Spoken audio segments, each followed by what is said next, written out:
Welcome back, everyone, to the 8th episode of the BEE Chamber Podcast. We are super excited to be back. We're hoping that everybody's doing well. We're hoping that it is going to be a great 2025 for everyone. So happy New Year to everyone. Hoping that your start of the new year has been really good. And we just hope that this year is going to be prosperous in all aspects, whether it's in your workspace or even in your personal life. We're hoping that it's going to be a great 2025. And our first topic of 2025 for this year, we are talking about back to school as well as entering into the new year. And I'm joined by one of my colleagues, Nomhlankla, at the BEE Chamber. Nomhlankla, welcome. How are you doing? Are you well? I'm good, thanks, and yourself? I'm great, thanks. So tell us a bit about yourself, Nomhlankla, in terms of the Chamber. I know you've been with the Chamber for some time. I know that you've added some really good value to some of the work areas that you work within. Tell us about what you do at the Chamber here at with us. Okay, I'm currently a data capturer, work under the certificate services, and also I sit in PR meetings from time to time. Oh yes. I know Nomhlankla's got a real passion for PR as well as marketing, and she's also pursuing some of her studies, or still in the process of doing her studies, or completed? Doing my final modules. Okay, great stuff. So 2025 is looking to be an exciting year for yourself.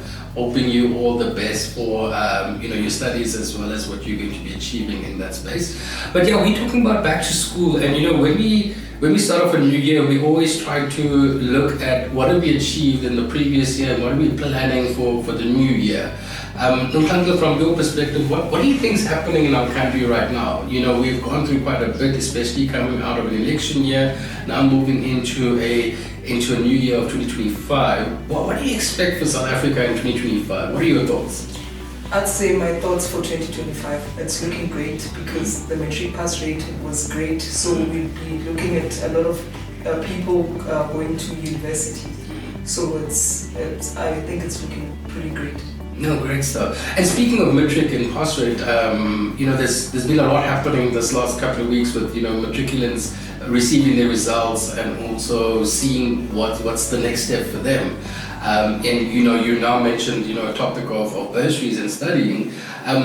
How do you feel about that? Do you feel like matriculants are going to want to pursue tertiary education, receiving bursaries and being a part of the environment, or do you maybe see individuals taking gap years, maybe starting their own businesses? What do you see happening on that front? And I mean, based on your experiences. I'd say based on my experiences, a lot of people after matric they struggle to get funding, so they try maybe get a job so they can fund their schooling. So maybe if they are taught more by bursaries, they could actually improve as well. Yeah. No, definitely. I think that there's a lot of options out there, or a lot of funding options available. It's just that it's not always known to people, and it's always good for young individuals to look at what are the options out there for me if I want to pursue my studies further, as well as do I want to then go for tertiary education.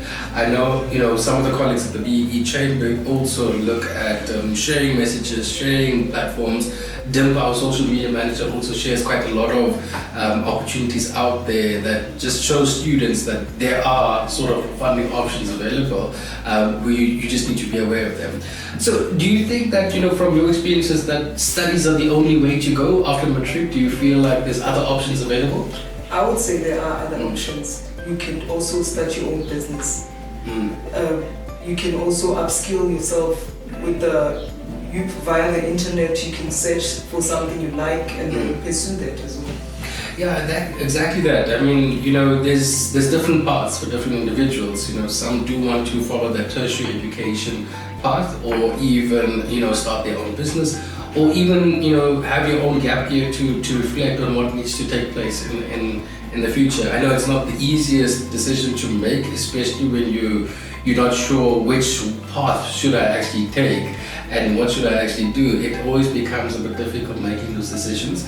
But again, surround yourself with knowledge and also do the research to see how best or of a decision I can make. I'm looking forward to 2025. What else do you see happening? Do you see that there's going to be anything else happening in the transformation space? Do you think it's going to die down? Is it going to pick up? What else do you see happening in 2025? I'd say with the current people that are in government currently, I see a lot of improvement, because even the infrastructure, there's improvements, even the bills are being improved, and they're really working hard. Okay. No, great stuff. Yeah, I mean, there's a lot happening right now, and I think there's still a lot going to be happening for the 2025 year, as well as just new things maybe being developed, new discussions taking place.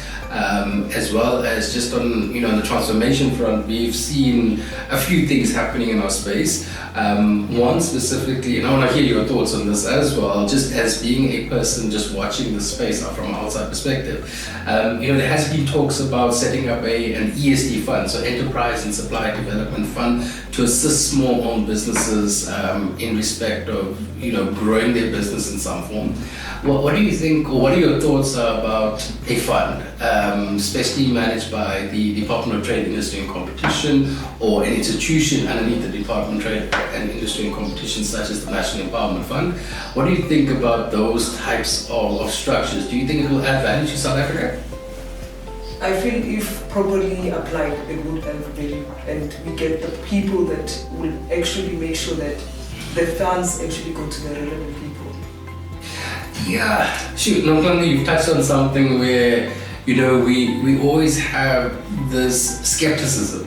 Yeah. We feel like where something is happening, we feel like it's not really happening. Why do you think that's the case? Do you think it's just a trust issue amongst people? I feel it's more of the way things have always been done. There's never been an improvement. So I feel like people need to see that change happening. Yeah. No, I agree with you. I think that, if you've seen a certain trend of behavior, if you've seen certain activities taking place, you kind of then apply that same sort of judgment across everything. I'm very optimistic as a person, always looking at, what is going to be the best possible outcome. But at the same time, when certain initiatives are going to be implemented, you need to also make sure it's managed well. You need to make sure that there is impact. So to your point, I mean, do you believe that, if it had to be implemented correctly, if it's managed correctly, do you think there's going to be impact? There will be a great impact, and we'll see also platforms opening up for unemployment rate will also decrease. So that will be very helpful in that sphere as well. No, exactly that. I think that when you have these types of mechanisms or these types of structures being put in place in these platforms, it allows you then to address certain other challenges that we are faced with as a country. And every small activity makes a big impact in the bigger picture. I think that's also something that members should know and companies should know out there as well. You sometimes feel like you're on this path of transformation, and your contributions to the scorecard as well as society and beneficiaries don't really have an impact because it's just your business. But when you look at the bigger picture, you start to see, okay, if we're all doing this is where the big impact lies. And do you still feel like, corporate SA and companies in South Africa are still thinking in that way to put in the effort, have these small wins and seeing the bigger picture? Do you think they still see the bigger picture? I think they still do see the bigger picture, because small wins also do count at some point. No. So the one small win for you and one small win for the other person, it's a big improvement at the end of the day. No, exactly that. Yeah. Exactly that. I mean, as soon as we have these smaller activities taking place, the bigger the wins are going to be in the long run when you look at the bigger picture. Now, putting it back to 2025 and talking about education, and also we touched on how individuals have different paths of education, or starting their own business, or taking a gap year, or whatever it may be. Do you feel like with your tertiary education, there is this influx of starting in the first year and individuals then dropping out in the second and third year? Do you feel like that is still taking place based on your experience and what you know? Do you see that? Yeah, it's been happening. people also changing courses through different semesters. Yeah.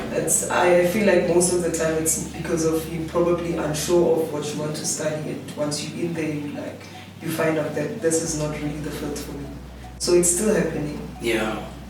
And to touch on that, why do you think people are unsure? What makes them unsure? I'd say from personal experience, when I applied, I was given a choice to apply for two courses. Yeah. And when the one I was picked for, it's actually that I knew nothing about. Okay. So it's something they said. There's you might find a spot in either of these two, and after the selection process took place, I was selected for the field I knew nothing about. So I feel that is what is hindering people and making them choose different fields they actually know nothing about. So sometimes, and maybe just to elaborate on that, sometimes you'd find yourself in a situation where you're not ideally studying or pursuing what you want, as in your passion, and you kind of then put in a position of going down a different path because it's the only way to get into the institution, I'm assuming. Is that maybe what you're saying then? Yes, that is. Sure. That's kind of scary because, it becomes a bit of a time game because, you might pursue something and like you mentioned, then you might change in the future, but you might pursue something and then all of a sudden this is something that you feel like, I shouldn't have just made the decision to get in because now I'm regretting it. Yeah. Now let's change and go to a different, sort of path. But at the same time, you might also feel like you didn't know about this and then you started with it and now you like it. So I'm sure there's also those situations where you don't know if it was the right decision, and as time goes by, it starts to become the right decision. But you're saying that could be one of the reasons. What else could be another reason of why people don't complete their studies? I'd say it's funding. If you cannot, if you don't have the funds to complete your studies, you are forced to also step down and not complete your studies. Speaking of funding, I mean, it's one of the biggest challenges that students face, especially with, obtaining that initial funding and then making sure that the funding can then be paid off over the period of studies. In your experience, have you seen, situations where, students have completed studies and they still have debt outstanding on their studies? Is that usually something that maybe you've come across in the past? I would say with the current groups I'm in, I'd say I've heard of some students still saying they had funding, but the funding didn't pay through the whole amount, so they're still working out on ways to pay back as well. And that also makes it quite difficult because now you're currently focusing on your studies and you want to make sure that you can complete your studies, but then you've got this looming sort of cloud standing over you to say, if I do complete my studies or if I don't get the funding this year to complete the studies, I'm just going to be set back. That's a lot of pressure for young people to deal with, especially when they don't have anywhere else to turn.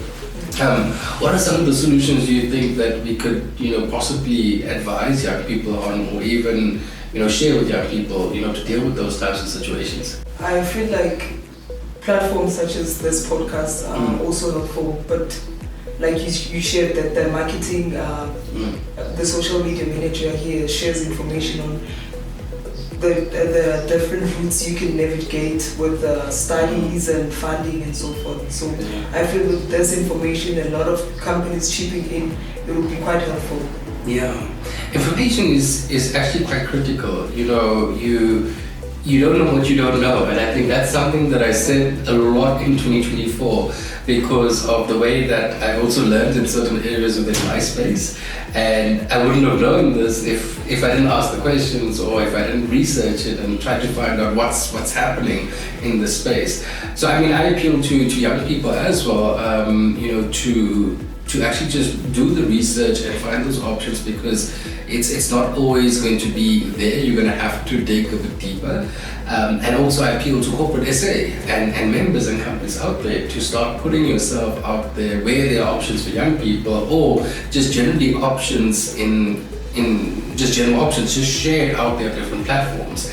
Do you feel like corporate SA is doing a lot in terms of sharing opportunities for example bursaries? do you think that they are visible enough to share or to see by young people to make the application? I feel they're not doing much of a job. They're not they're not advocating it more. They're not sharing it in the right spaces. Or yeah. Where do you think they should share? I mean, what do you think would be the most attractive sort of platforms? I'd say social media. A lot of young people are on social media. So by sharing that through social media, they will attract more young people. Of course. And what about the ease of application? Do you think that needs to be considered, especially for bursaries?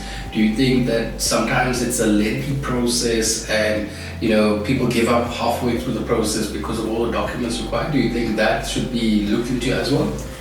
I feel that should also be looked into, but also we can't skip processes. So it can also be looked into. Okay. Yeah, I think that the ease of application just generally in South Africa, or application itself in South Africa, has just generally been a challenge. Whether you're going to complete something for the bank or go complete something for your license or your ID document, there's always a form that is going to be required, and sometimes that is hindering the process. Yes, we understand processes need to be fulfilled and complete, but maybe perhaps for corporate SA and members out there to look into sort of processes that are going to be easier for young people to apply for bursaries. You mentioned social media being one of those areas to advertise, but to also create sort of mechanisms that are going to be linked up to social media. But let me ask you about yourself in terms of your application. How did you apply for your studies? I mean, what was that process like? When I applied for my studies, I didn't have funding, so I fully funded my studies. Okay. Yeah. But the application process to get into the institution, how was that? It wasn't that easy as well, because I also had to choose between two courses, and I was actually opting for one, but I had to choose two, and I wasn't sure if I was also going to be accepted after that. And how long did that process take? It was, I think, 3 months. Okay. And that's when I received feedback after 3 months. Okay. So just based on that, I mean, already there it's a lengthy sort of waiting sort of process, or process and then waiting to get the feedback. And if you, hypothetically, and again, I'm glad that you've got accepted and you're pursuing your studies, but hypothetically, if you had to be declined at that point in time, 3 months later, what was going to be the next step? The next step would be to probably venture into the business sphere. Okay. Yeah. You wouldn't have pursued another institution? Currently, no, because I wanted to do something part-time, so that was the only option available. I didn't want to go to school full-time because I couldn't fund that. I couldn't fund the schooling through that process. As you were saying, is that you would have then obviously pursued into the business field. You would have then obviously looked at different options. But for young people that do not have options, what would you advise be to them? You really want to pursue your studies, and you just feel like, if I don't get accepted by this institution, it's going to be a challenge for me. And then you end up not getting accepted by this institution. What's next? And what do you feel, or what piece of advice would you give to those individuals that are facing that challenge? I'd say they must keep on knocking on different doors, try different institutes, also try different methods like applying for learnerships as well. Okay. Okay. So there's definitely other options out there, and again, I think it's about making sure that you put yourself out there and find that knowledge, or research and obtain that knowledge to then put yourself out there even further. Do you foresee that there's going to be still quite a lot happening in the tertiary education space, even though we are currently now in January? Do you still see that there's going to be a lot happening in Feb in terms of applications, feedback? Do you think that there's still going to be a lot happening? Because this is the time usually where people are getting placed. Do you think it's going to be a busy month for institutions? It will definitely be a busy month, because with the matriculants that pass, they need to make room for a lot of people now, as well as opening up different industries for them as well. Yeah. Exactly that. So linked to transformation, I mean, and speaking about bursaries as one of the back to school topics, and a lot of students are heading back to their tertiary institutions. From a transformation perspective, it's one of the key focal areas on the skills development scorecard. How important do you think? And I know you are studying currently right now, but how important do you think tertiary education is for individual, and speak for yourself because you're currently in the situation. How important is it? I'd say it's very important because you have something to also fall back on. Should everything fail, you still have your education, you still have that qualification that you can take with you everywhere you go. So it's that qualification is your door opener everywhere you go. Yeah. And you touched on something that I strongly believe in terms of a door opener. I always feel like, especially within our industry of transformation and BE legislation, if those that are familiar with what we do and the area that we work with, we work with a very specialized piece of legislation that is highly complex in a sense that you need to have an out-the-box thinking, and you need to understand certain business components very thoroughly to understand the legislation. I feel like, based on that educational component, you do have that door opener. So, most of the individuals, I'm assuming, in our industry have some sort of finance background, legal background, business background to understand the BE scorecard. So that's usually that tertiary education level. And a lot of the times you find that in our industry, we learn on the job as well. We learn as we go along. Between the two, what are your thoughts, on the job experience versus a degree? Which one weighs up more? I'd say currently the experience. Because with the experience, even after graduation, you apply for a different job, they ask for experience. So experience is what weighs more. Yeah. So the more knowledge you have, as the more employable you are as well. Yeah.